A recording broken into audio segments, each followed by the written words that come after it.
long COVID is a disability. This is a landmark moment, isn't it, in terms of opening up the possibility for people to get payments, get compensation, and this could be a nightmare for employers, couldn't it?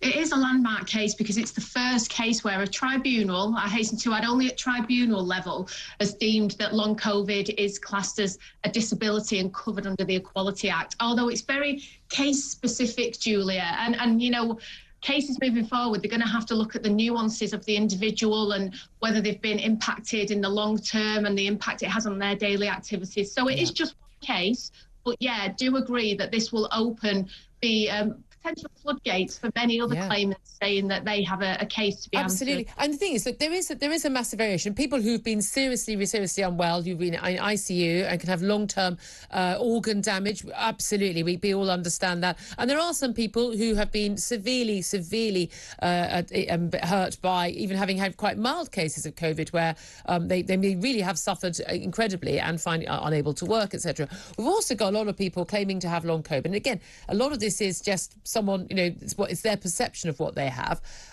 claiming, you know, fatigue and other issues. But we in this country appear to have it on a far greater scale than pretty much any other Western country, which makes you think that something else is going on. And the fact that this disease, apparently this affliction, affects middle-aged, middle-class women more than anyone else also raises a few questions for me.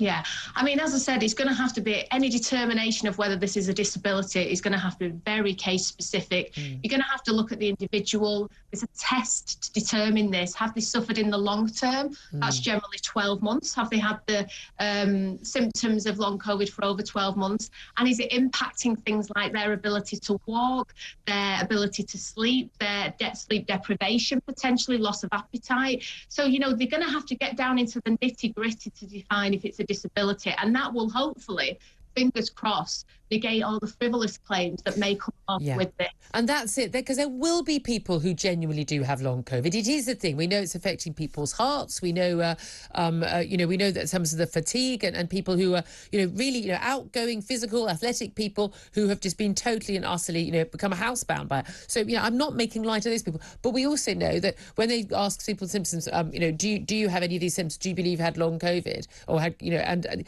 the number of people who say, the percentage, I think it's about 4%, who tick yes to one or more of various symptoms. That's the same as the people who think they've never had COVID and still have it. A lot of these, the milder symptoms, which are the most widespread ones, are actually just symptoms of, modern life. A lot of them, they may be symptoms of living in lockdown, the symptoms of depression after being in lockdown. I mean, there, some of them are just, frankly, I looked down, remember the symptoms at one point, and thought, that's just being in your 50s.